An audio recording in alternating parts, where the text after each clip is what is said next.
This is the Extra Point Podcast from Arizona's Family. Well, it's been kind of one of those weeks where you look at headlines on social media and say, what?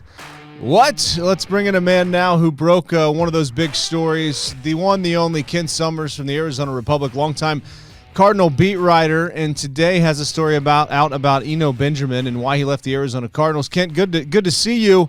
This definitely attracted some attention. So what were you able to find out about why Eno Benjamin left the Arizona Cardinals or was released? It was really curious and caught everybody off guard, because he was such an integral part of this team. So, and then words start to filter out. A couple of other people reported, look, Eno was unhappy with his playing time, and I delved into it a little bit and confirmed that he let those feelings be known during last week's game, in which he played one offensive play and I think 4 special teams plays.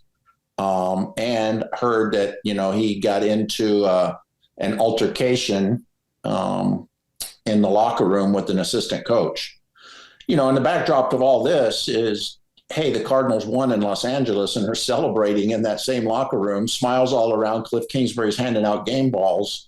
And then you've got this other situation going on. And so that's, maybe more will leak out, but obviously the Cardinals found the whole deal untenable and let him go. Well, and, there's no position coach right now for Eno. I don't see one over there. There's none listed, with James Saxon taking a leave of absence after the arrest that made headlines last summer. Do you have any idea who the assistant coach was or how it escalated? I don't know. No, I don't know who the assistant coach was. There is somebody coaching running backs, but the name, I don't have the name right in front of me. They shifted some responsibilities around and promoted somebody. So, but I heard, also that Eno made it evident during the game that he wasn't happy. And I thought it was strange during the game that the one time they did go to the backup, it was Keontae Ingram and not Eno Benjamin. And we all were wondering, where's Eno? I mean, his only significant play in that game was, when he botched the kick return. They gave him poor field positions, but just a bizarre turn of events. And I guess he's a Houston Texan now. The Texans claimed him today on the waiver wire. So, and in fairness, his agent, Drew Rosenhaus, said he knows nothing of any altercation in the locker room or words being exchanged. He doesn't think that's true.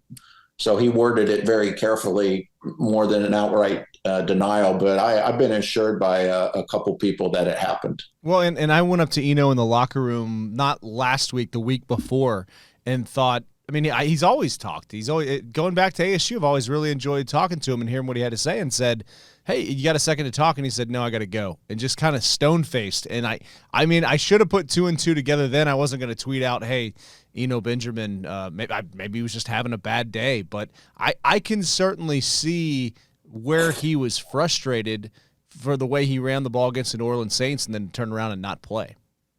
Yeah, and Cliff Kingsbury said, he was asked on Monday about James Conner getting so much more playing time, and he said, hey, look, he's healthy again. He deserves that role. He's our number one guy. And certainly the Cardinals are paying him like that, 3 years, signed him 3 years, $21 million deal in the offseason.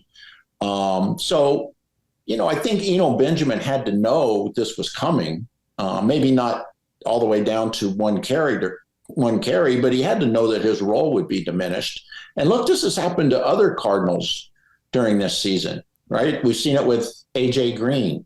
We've seen it with Greg Dortch.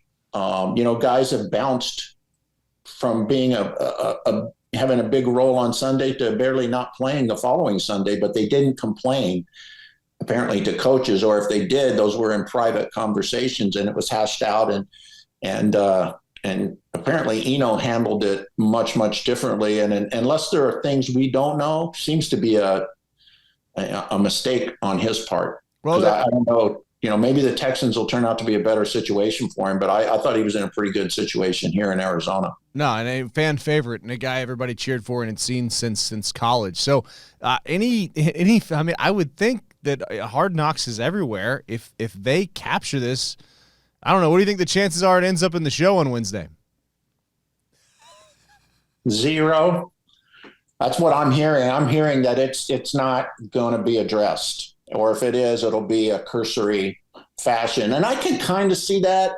Eno Benjamin's a much bigger deal in Arizona than he is nationally. And I think nationally it's just a curiosity. Here in Arizona, it's a big story. And the way Hard Knocks operates, they pick, 4, 5, 6 guys at the most that they hone in on and follow for stories throughout that whole season. And Eno Benjamin, it wasn't one of those guys. So I'm thinking it might not be mentioned at all in that episode tomorrow. Man, I mean, does that for me? That's the stuff that I think everybody wants to see, and is everybody's talking about. I found the first episode very interesting. I mean, with Kyler and Hopkins blow up on the sidelines, they showed that. Do you feel like we're gonna get all the questions answered the rest of this season with the Cardinals by watching the show? I think they'll cover the major storylines. I do. I think the teams have some editorial control, but look, the people who work for NFL Films work for the NFL, and they've done this for a long time, so they kind of know already what can go and what can't go. And if they have a question, they ask the team, and maybe at times there's a negotiation. The Cardinals, when they've done this before, like All or Nothing in 2015, they were pretty open. Here we are. Show us. You guys are the experts. We're not going to say, oh, don't use that, don't use that, don't use that. And I would imagine that's the same tack they're taking this time. And there's got to be a little trade-off. If Hard Knocks shows Michael Bidwell flying a plane and makes him look like a cool guy and a great owner, then maybe you let some other things get in that you wouldn't really like. And to do anything less than that doesn't show real life in the NFL. And I think fans would detect that. And that's, what makes the show great is you get that behind the scenes stuff. Well, and I guess behind the scenes, it looked like I was kind of taken back and said, this looks like a functional situation, but the more things that come up, you're kind of scratching your head because it doesn't add up when it just comes to the demeanor on most game days. Do you feel like this is currently a functional situation from owner to coach to quarterback, all the way down with all of the negative headlines we've seen? No, not necessarily. I don't. I think there's been maybe, a disconnect would be the right word. That may be going too far, but I thought that first episode of Hard Knocks was really good in that it's got to be the most difficult to do because you've got to catch everybody up on the first half of the season, right? And I thought they did a really nice job of just showing how on edge everybody is with the Cardinals. That you really got this sense of desperation coming through that episode, and that they were sort of seemed helpless to flip this season around.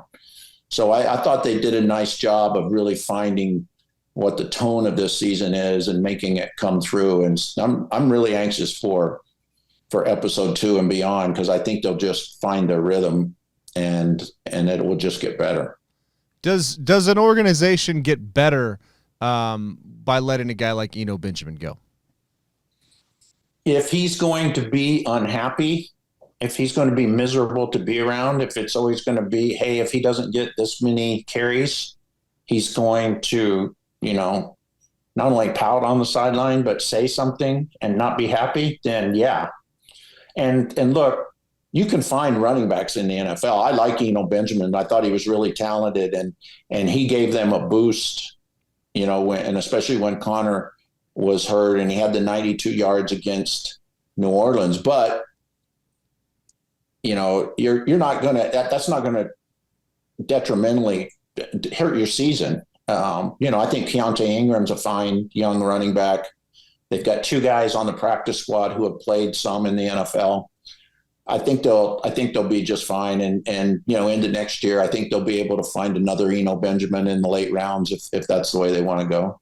How many post-game locker room altercations do you feel like you might have covered in your career? Is there a number? Can you think back to some and all the times that you were beat writer for the Cardinals? Ones that you knew about, that you reported on, or even ones that were like, well, I mean, they're losing. I get it.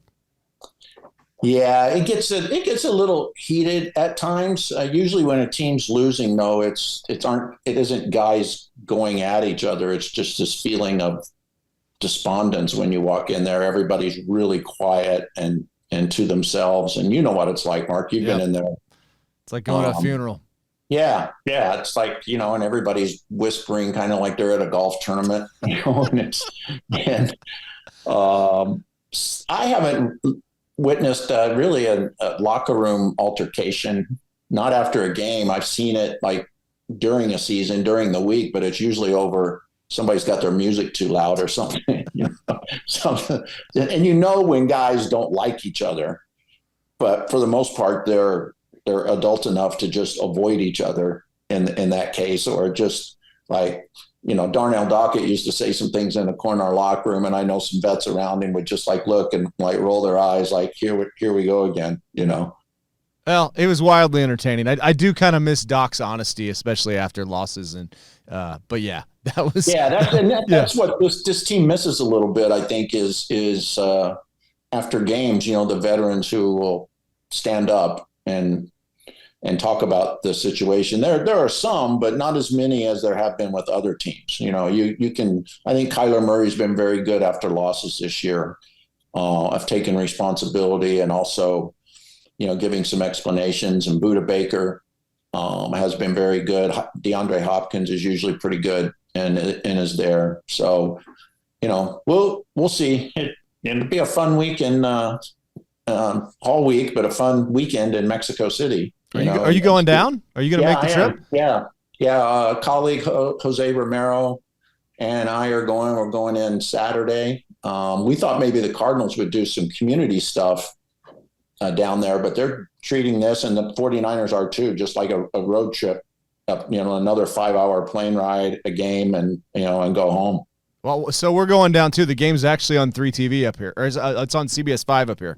So we're going to go down and do a pre and post game show. So if you're around on the field pregame, you'd love to chat you up in person. One question that I might ask you then, and I'd like to ask you now, is just about the season. And I mean, do you feel any sort of momentum going into this San Francisco game that they could win here and give us something to watch these next couple weeks? Yeah, I mean, I think last week was huge. I mean, to go 4-6 and hand the Rams another loss, to win a division game after you had lost 3 of them, I think, was really important. And if somehow they can beat the 49ers and crawl back to 5-6, the way the NFC West is, the way the NFC is in totality, they're in this, But I think it's going to be really difficult, with the way the 49ers are playing defensively. And Kyler Murray, is his hamstring healthy? Colt McCoy, is his knee healthy? Do they have a healthy quarterback? I would just like to see them remain relevant. And let's get to a point where we can see DeAndre Hopkins, Hollywood Brown, Rondale Moore on the same field at the same time with Kyler Murray throwing the football. I want to see what that looks like. And now they've lost Zach Ertz for the season, but I want to see what this offense looks like with those 3 receivers together. And, at some point, I hope that happens this season. No, absolutely. I mean, I think that makes you a contender if you can just tread water here and get Hollywood back, who looks like he's moving around okay. And Cliff was talking about him this week, getting closer, I think was the term he used. Yeah, and all that comes with the caveat. Okay, it doesn't matter who's out there. If you're having 5 false starts a game and snapping the ball over the quarterback's head or doing other things that shouldn't be that hard to fix, and that was the impressive thing last week, is they played a much cleaner game. And I think there are things Cliff can learn from that and Kyler can learn from that will serve them well going forward. And Kyler's set to talk to the media on Wednesday. So do you think, does that kind of send the bat signal that he's playing this week? Should he play? I mean, do you ride the hot hand with McCoy if he's healthy, or is this just just kind of keep the Niners guessing here? I think it's business as usual. He talked last week on Wednesday and ended up not playing. So I don't think the Cardinals are going to name a quarterback by who shows up or who doesn't show up at a press conference on on Wednesday. I think, and they want to send the message, look, Kyler's still, the guy here. He's our present quarterback. He's our future quarterback. And we're not going to stir the pot of chili by not having him show up on his usually scheduled, media availability. Were you at the last Mexico City game? Any you got any recommendations for those of us going down for the first time? I don't. I did not go back then, but I do have a couple of recommendations. And Jose Romero, my colleague, has been really good about doing his homework on this, and I'm relying on him. He says he's got the name of a couple of restaurants, and we've got a couple of walking tours planned, and yeah, we're going to do the whole whirlwind tourist thing. I'll let you know. Yeah, and put that out on social media. I'd love to follow it around with you guys. What's your Twitter again? Where would you be putting it out? Any sightseeing? Oh yeah, at Kent Summers. Really simple. Beautiful. And you are no longer the beat writer. You're a columnist now for the Arizona Republic and AZ Central. And so I would imagine you're keeping your eye on everything here in the Valley, just like us here at the Extra Point. So before we let you go, love to get your opinion on just the Suns, what we saw last night in Miami, and this matchup with the Warriors. And did you see today that just the hot rumor about LeBron James? I mean, dreaming's free, right? When you see that, could that work? I don't know if that could work or not. I would love to see it, because as journalists, you always root for the story, and But I don't know. I've been out and about all day, and I haven't really delved into it. Is it possible that it could even happen this year? It's more for a year after, right? Well, yeah, and I think because he's a free agent, or he could opt out, so he could come here next year. But the Suns have the draft picks, so yeah, they have the draft picks, and one of his best friends is James Jones, and right. The pieces would fit. That's from Jay Williams, and that was on the Wolf and Luke show today, and it just makes me think. I mean, stranger things have happened. Shaq showed up here, so if they're chasing a title, I guess the other question: do you feel like? I mean, is this championship window? Where are we at? Is it closing rapidly here with Chris Paul? I think it's still there. You would like to see Chris Paul get to the spring healthy. You would like to see a more consistent, dominating DeAndre Ayton. I think he's been a little bit of a disappointment. Mikal Bridges has played better than he's played as of late. I mean, but they've just been so banged up, with Chris Paul and with Cam Johnson and the whole Jay Crowder situation. At what point do they actually trade Jay Crowder, and what do they get in return? I'm not too worried about him yet. I actually think this might be better than winning 18 in a row in November and December to go through some stuff. And if Chris Paul gets some extra rest, I think this all could pay off for him, or it could not, and it doesn't work. But yeah, last night was really interesting. I don't know that I've seen a game where a team only took four free throws, and one of them was because of an illegal defense. I mean, and I know the Suns don't go to the hoop off enough, and I know that's not Ayton's game, is power around the basket, but four free throws, really? Yeah, that definitely seemed odd. I smell an investigation there after your scoop today about Eno. I fully expect you to be in the officials' locker room quizzing them on exactly what they saw and why that happened. Yeah, I'm sure they'll be forthcoming if that happens.